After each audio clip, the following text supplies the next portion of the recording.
Hello दोस्तों, राधे राधे। आप सभी कैसे हैं? आशा करती हूँ कि आप सभी अच्छे होंगे। आज मैं लेकर आई हूँ एक नई कथा सूर्य नारायण भगवान की, जिसे सुनने मात्र से ही आपके कष्ट दूर हो जाएंगे।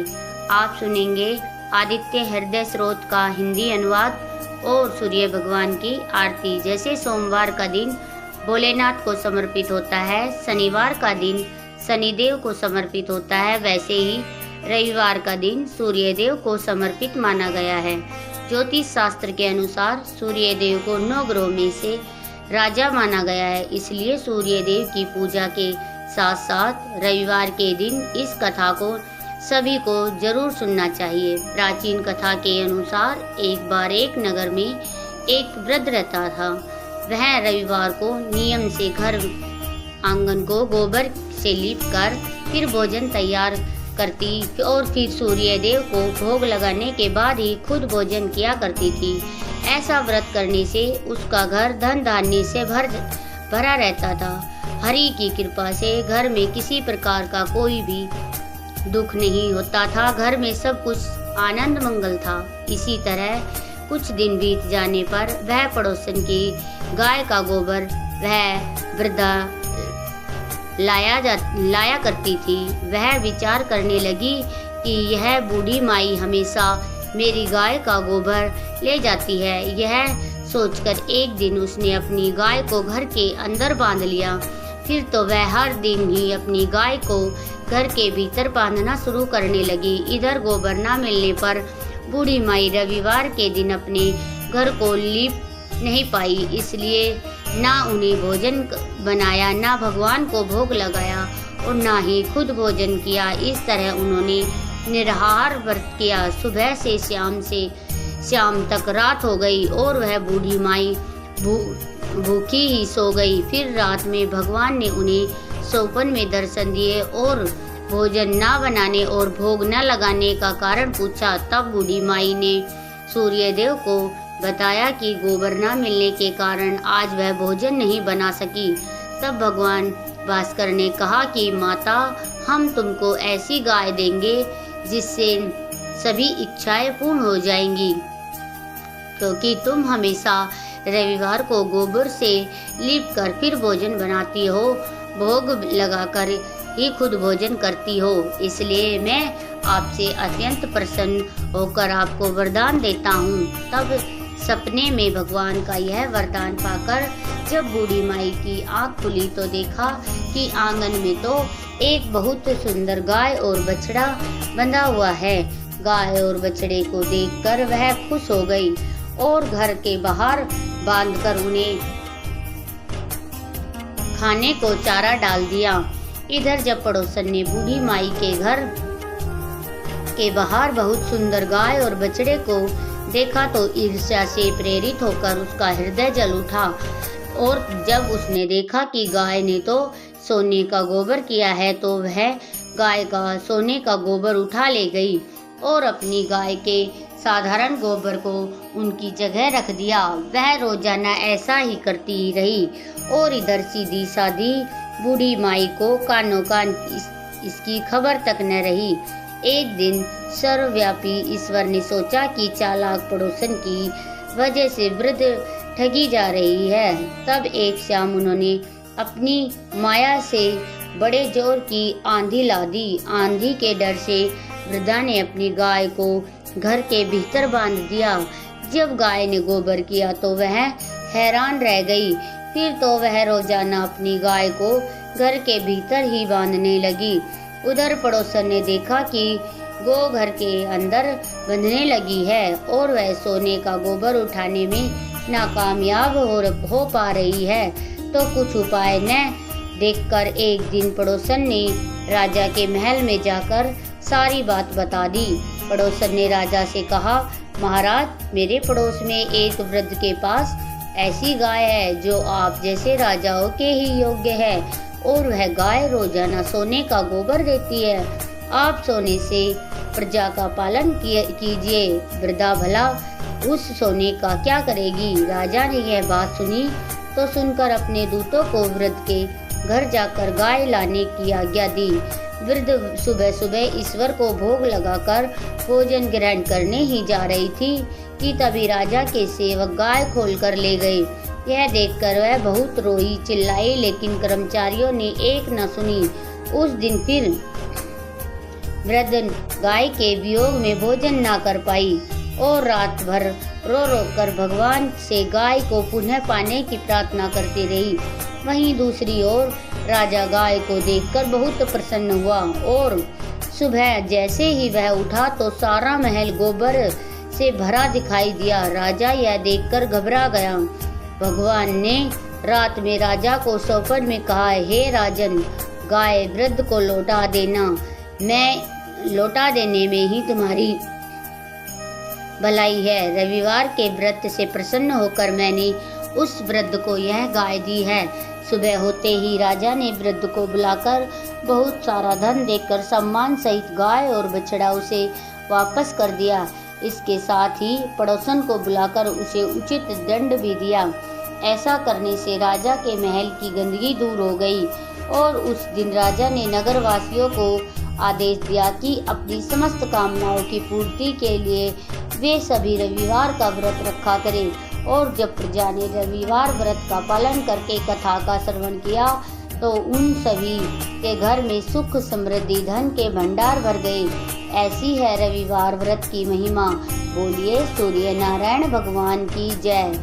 श्री आदित्य हृदय स्रोत हिंदी अनुवाद। भगवान आदित्य के हृदय स्वरूप इस आदित्य हृदय स्रोत का उपदेश अगस्त मुनि ने भगवान राम को दिया था और इसी के प्रयोग से श्री रामचंद्र जी ने रावण का वध करने की शक्ति प्राप्त की। इस स्रोत के नित्य 3 पाठ करने से शत्रु बाधा शांत हो जाती है, पितृदोष निवारण होता है, सूर्य नारायण की कृपा प्राप्त होती है, आरोग्य मिलता है, आत्मविश्वास में वृद्धि होती है, कोर्ट कचहरी क्षेत्र में विजय मिलती है, सरकारी नौकरी या सरकारी कामों में फायदा होता है, अटके हुए सभी काम पूरे हो जाते हैं। श्री रामचंद्र भगवान युद्ध से थक कर चिंता करते हुए रणभूमि में खड़े हुए थे। इतने में रावण भी युद्ध के लिए उनके सामने आकर खड़ा हो गया। यह देख भगवान अगस्त्य मुनि जो युद्ध देखने के लिए देवताओं के साथ आए थे, वे मुनि भगवान राम के पास जाकर बोले, मुनि ने कहा, सबके हृदय में रमण करने वाले महाबाहु राम, यह सनातन रमणी गोपनीय स्रोत सुनो। वत्स, इसके जाप से तुम युद्ध में अपने समस्त शत्रुओं पर विजय पाओगे, इसमें संदेह नहीं है। इस गोपनीय स्रोत का नाम है आदित्य हृदय स्रोत। यह परम पवित्र और शत्रुओं का विनाश करने वाला है। इसके जाप से सदा विजय प्राप्ति होती है। यह नित्य, अक्षय और परम कल्याणकारी है। संपूर्ण मंगलों का भी मंगल है। इस स्रोत के पाठ से सभी पापों का विनाश होता है। यह चिंता और शोक को मिटाने वाला और आयु को बढ़ाने वाला है।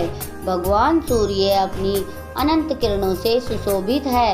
यह नित्य उदय होने वाले देवता और असुरों से पूजनीय विश्वान नाम के प्रसिद्ध प्रभा का विस्तार करने वाले भास्कर और संसार के स्वामी भुवनेश्वर है। हे राम, तुम इसका रसिमते समूते देवता सुरु नमस्ते कृते विवस्ते भास्कराय हुए भुवनेश्वराय नमः। इन मंत्रों से पूजन करो। संपूर्ण देवता इन्हीं के रूप में हैं। यह तेजो की राशि तथा अपनी किरणों से जगत को सत्ता और स्फूर्ति प्रदान करने वाले हैं। यही अपनी रश्मियों का प्रसार करके देवता और असुरों सहित संपूर्ण लोक का पालन करते हैं।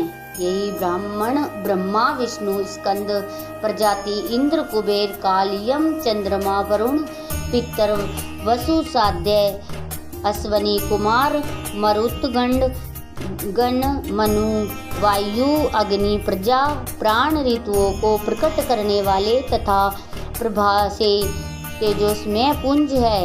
इन्हीं के नाम आदित्य, आदित्य पुत्र, सविता, जगतो उत्पत्ति करने वाले, खग, आकाश में विचरण करने वाले, पुष्पा, पुष्पिकदायक, गद, स्तंभिमान, प्रकाशमान, स्वर्ण सदृश्य, भानु, प्रकाशक, हृदय रेता, ब्रह्मणा, उत्पत्ति करने वाले, दिवाकर, अंधकार को दूर कर उजाला देने वाले, हरि दिवीस, हरे रंग के घोड़े वाले, सहस्त्रचारी, हजारों किरणों से सुशोभित, सप्त सप्त सात घोषणों वाले, मरीचमान, किरणों से सुशोभित, तिरोमी, उन्नत मंथन, अंधकार का नाश करने वाले, शुभ कल्याणकारक, तत्वष्टा, जगत का संहार करने वाले, मार्तंडक, जीवन प्रदान करने वाले, अंशुमान, किरण ग्रहण करने वाले,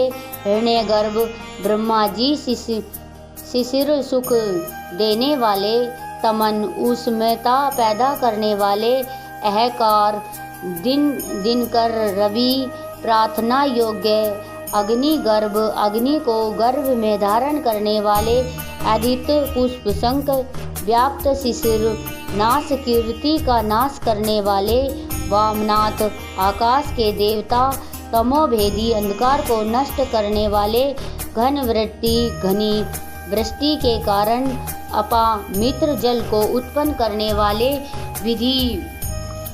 विंद विधि, पलंग में आकाश में तीव्र वेग से चलने वाले, आत्मीय घाम उत्पन्न करने वाले, मंडली समूह को धारण करने वाले, मृत्यु के कारण पिंगल भूरे रंग वाले, सर्वतापन, सबको ताप करने वाले, कवि, दूरदृष्टा, विश्व सर्व स्वरूप, महातेजस्वी, महान तेज वाले या सबसे अधिक तेज वाले, रक्त लाल वर, सर्व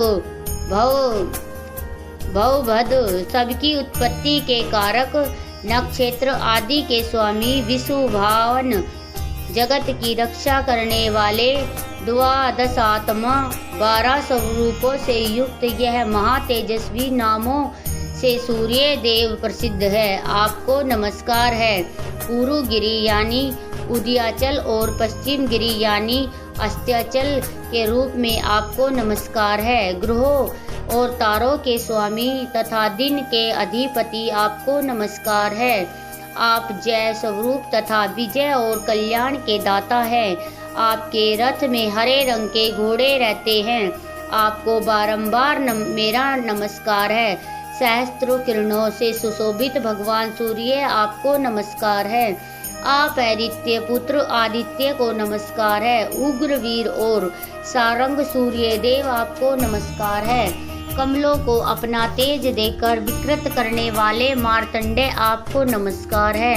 आप ब्रह्मा विष्णु और शिव के स्वामी हैं। परम रूप में सूर्य आपकी संज्ञा है। यह पूरा सूर्य मंडल आपका स्वरूप है। सबको सुहा कर देने वाले अग्नि भी आपका ही रूप है। आप रौद्र रूप धारण करने वाले हैं। आपको नमस्कार है।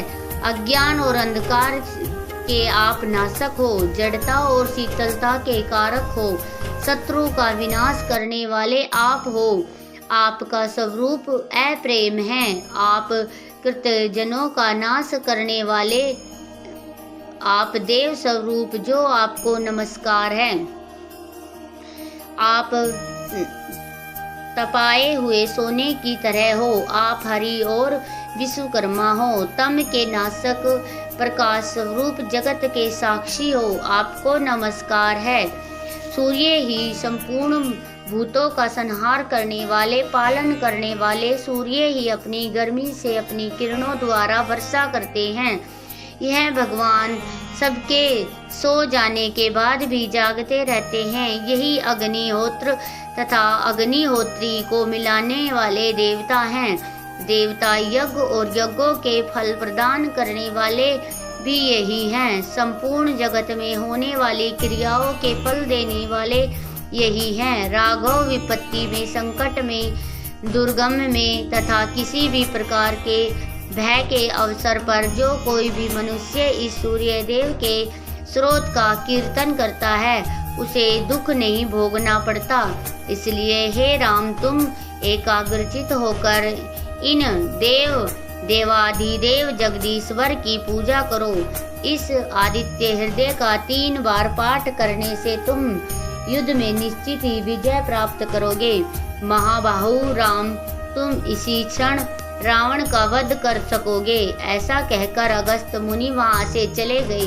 अगस्त्य मुनि का उपदेश सुनकर महातेजस्वी श्री रामचंद्र जी का शोक दूर हो गया। उन्होंने प्रसन्नचित्त से आदित्य हृदय स्रोत का पाठ किया और स्रोत को धारण किया। 3 बार आचमन करके जाप किया। उसके बाद भगवान श्री रामचंद्र जी ने धनुष उठाकर रावण की ओर देखा और उत्साह पूर्वक विजय पाने के लिए वे आगे बढ़े। फिर पूरा निश्चय कर वे रावण का वध करने के लिए उद्यत हुए।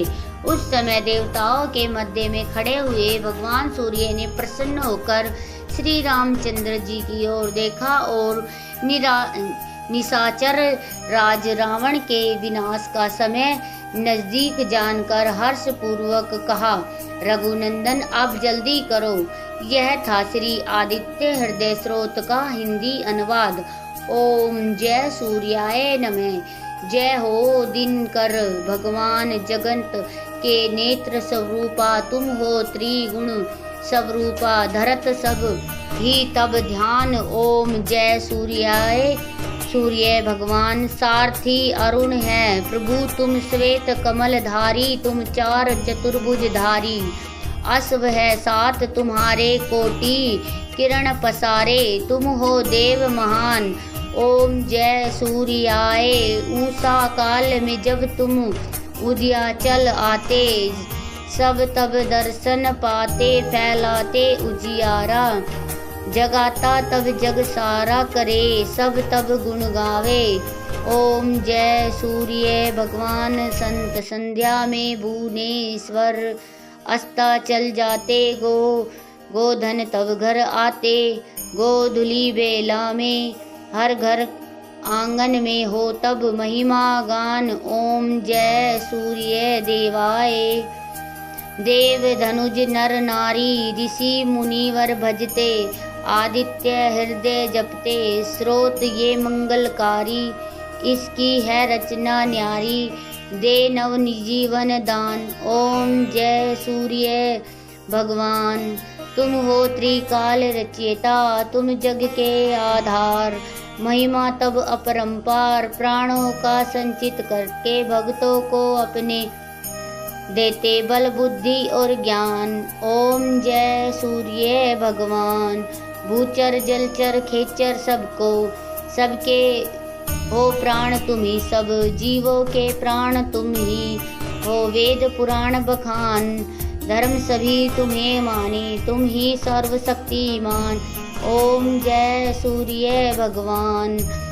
पूजन करती दिशाए पूजा, 10 दिक्पाल तुम, भवनों के प्रतिपाल। ऋतुए तुम्हारी दासी, तुम श्वेत अविनाशी, शुभकारी अंशुमान। ओम जय सूर्य भगवान। ओम जय सूर्य भगवान। हो दिनकर भगवान, जग के नेत्र स्वरूपा तुम हो, त्रिगुण स्वरूपा, धरत सब ही जब ध्यान। ओम जय सूर्य भगवान। यह थी दोस्तों सूर्य भगवान की कहानी और सूर्य भगवान की आरती। तो हमारी ये कहानी और आरती आपको कैसी लगी कमेंट बॉक्स में ज़रूर बताइए। जय सूर्य भगवान।